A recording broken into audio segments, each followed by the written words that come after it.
नमस्कार दोस्तों। आपकी ऊर्जा उस व्यक्ति को आपके पास लौट कर आने पर मजबूर कर देगी। हमारे विचार इतने ज़्यादा पावरफुल होते हैं, लेकिन हमें इसकी जानकारी नहीं होती। हम ये सोचते हैं कि हमारे विचारों का किसी पर भी कोई प्रभाव नहीं पड़ता, बल्कि हम जो सोचते रहते हैं, जो हमारे दिमाग में चलता रहता है, ये हमारे लिए सही है क्योंकि हम इस पर मंथन कर रहे हैं, हम इस पर तर्क और वितर्क कर रहे हैं। लेकिन हमारा यही जानकारी का अभाव ना हमारे जीवन को कहीं पर भी किसी भी समय संकट में डाल सकता है, क्योंकि हमारा सोचा गया विचार ना हमारे लिए वही चीज़ें अट्रैक्ट करने लग जाता है जिस पर हम सबसे ज़्यादा प्रतिक्रिया करते हैं, या हम जो भी अंदर से महसूस करते हैं, जैसा भी अगर आप खालीपन महसूस करते हैं, अगर आप ये महसूस करते हैं कि आप बहुत ज़्यादा बेकार हैं, आपको कुछ भी नहीं आता, आपका भाग्य खराब है, आप जो भी काम करते हैं सब बिगड़ जाता है, आपका जीवन ही खराब है, आप अच्छे नहीं दिखते, या आप ऐसे दिखते हैं, आपका कोई सम्मान नहीं करता, आपके जीवन में पैसे का अभाव है। इस तरीके के जितने भी आपके अंदर नेगेटिव विचार होते हैं ना, ये विचार आपके जीवन में और भी ज़्यादा नेगेटिविटी को अट्रैक्ट कर लेते हैं। दोस्तों, अगर हमें हमारे विचारों के बारे में अवेयरनेस हो जाए, अगर हम जानने लग जाए ना कि हमें हमारे विचार किस तरह से रखने चाहिए, किस तरह से हमें सोचना चाहिए, तो यकीनन हम काफ़ी हद तक अपने जीवन में अपने जीवन को सुधार सकते हैं।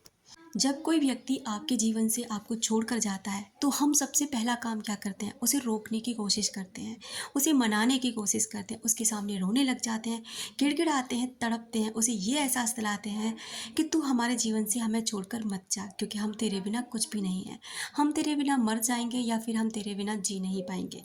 ये सारे भी विचार जो होते हैं ना, देखो, जो व्यक्ति जाने के बारे में सोच रहा है ना, उसने आपके जीवन से जाने का पहले ही विचार बना लिया है। अगर उसे जाने का विचार नहीं होता, तो वो आपके सामने ऐसा बोलता ही नहीं। जब उसे लगता है कि आप उसके लिए बहुत ज़्यादा परेशान हो रहे हैं, आप मरे जा रहे हैं उसके लिए, तो उसके जो भाव होते हैं ना, वो और भी कई गुना बढ़ जाते हैं।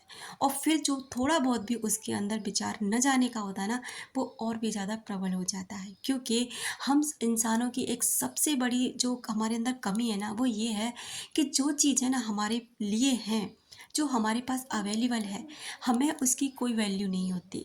हम आज अच्छा खाना खा रहे हैं, कोई वैल्यू नहीं है, क्योंकि हमें दूसरी की थाली का खाना दिखाई दे रहा है, अपनी थाली का नहीं दे रहा। यही हम अच्छे कपड़े पहन रहे हैं, तो हमें अपने कपड़े दिखाई नहीं दे रहे, हमें दूसरों के कपड़े दिखाई दे रहे हैं। तो हमारे पास जो भी चीज़ें होती हैं ना, वो हमें दिखाई ही नहीं देता, हमें लगता है कि ये तो पर्याप्त ही नहीं है। तो अगर आप इस वाक्य को अपने जीवन में अप्लाई कर लेंगे ना, कि जो प्राप्त है वही पर्याप्त है, तो यकीनन हमारा जीवन काफ़ी हद तक संवर जाएगा, क्योंकि यहाँ पर ना हर इंसान को अपने नसीब का, अपने कर्मों का मिलता है। चाहे कोई इंसान कितना भी ज़्यादा अमीर है, कितना भी गरीब है, वो सब ना अपने विचारों से और अपने कर्मों के हिसाब से हैं। हमें लगता है कि हम अपने हिसाब से जीवन साथी चुनते हैं, हमें लगता है कि हम अपने हिसाब से ना अपने जीवन में कितना भी पैसा ला सकते हैं, लेकिन हम गलत होते हैं, क्योंकि जो हम दे रहे हैं ना, जो सर्व करते हैं वही डिज़र्व करते हैं। तो जो हम दूसरों को दे रहे हैं ना, वही हमें मिलता है। तो हमें अपने विचारों को, और जब वो व्यक्ति जा रहा होता है ना, तो क्या करना है? उसे खुशी खुशी विदा करो। उसे ये एहसास दिलाओ कि बिल्कुल, अगर तुम जाने को तैयार, तो मैं तुम्हें रोकूंगा या रोकूंगी ही नहीं, क्योंकि अगर मैं रोकूंगा या फिर रोकूंगी, तो फिर मेरी इसमें कोई बड़ी बात नहीं है कि मैं आप मेरे कहने से आप रुकें, क्योंकि आपने जाने का मन पहले ही बना लिया है। तो आपको खुशी खुशी उसे विदा करें, भले ही आपके अंदर उस समय तूफान चल रहा है। कहना बहुत सरल है, आप लोगों को लगता है, लेकिन करना बहुत कठिन है, ऐसा भी आप लोग सोचते हैं, लेकिन ऐसा नहीं होता। एक बार करके देखिए, फिर ना कुछ दिन आपको रोना आएगा। ये नहीं कि रोना नहीं है, तब बिल्कुल, अगर आपको रोना है, खूब रो लीजिए, जी भर के रो लीजिए, चीख कर रो लीजिए, लेकिन एक दिन खूब रो लीजिए। उसके बाद अब सोचिए, डिसाइड कीजिए करना क्या है, तय करना क्या है, आगे क्या करना है। उसके पास लौटना नहीं है, उसके लिए तड़पना नहीं है। अब आपको ना ये तय करना है, अपनी पर्सनालिटी, अपनी ऊर्जा, सबसे बड़ी बात, अपनी ऊर्जा को आपको ना उस वहाँ फ्लो होती है ना, उसे याद करना, उसके लिए रोना, तड़पना, उसके फोटोज, स्टेटस वगैरह देखना, इस सारी चीज़ों को स्टॉप करना होता है। बिल्कुल ऐसा कर लेना, जैसे ठीक है, कोई इंसान गया है, जाने दीजिए, रोकिए मत, अपनी ऊर्जा को वहाँ से हटा लीजिए।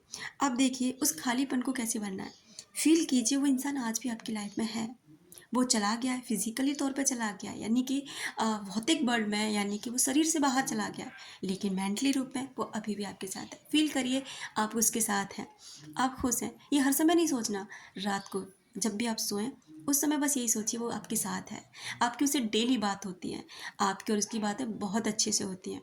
और बाकी का समय ना अपनी ग्रोथ पर, आपकी हॉबीज़ है, आपका कोई शौक है, आप अपनी पर्सनालिटी निखार सकते हैं। टहलने जाइए, घूमने जाइए, बाहर निकलिए।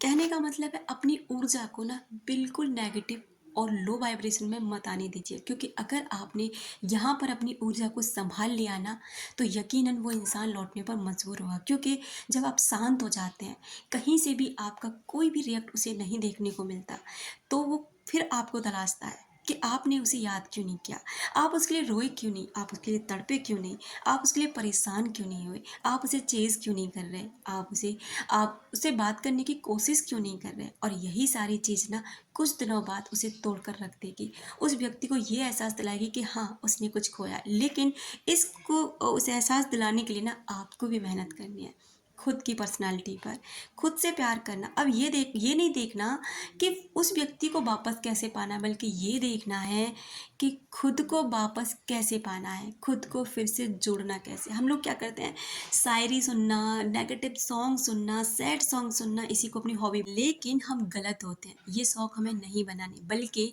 हमें वो सॉन्ग सुनने जो हमें एनर्जेटिक फील कराएं, जो हमारी ऊर्जा को हाई करें, जो हमें वाइब्रेट करने पर ना ब्रह्मांड के वाइब्रेशन पर वाइब्रेट करने पर मजबूर कर दें, जिससे जो भी चीज़ें हम प्राप्त करना चाहते हैं वो हमें आसानी से मिल जाए। Thank you.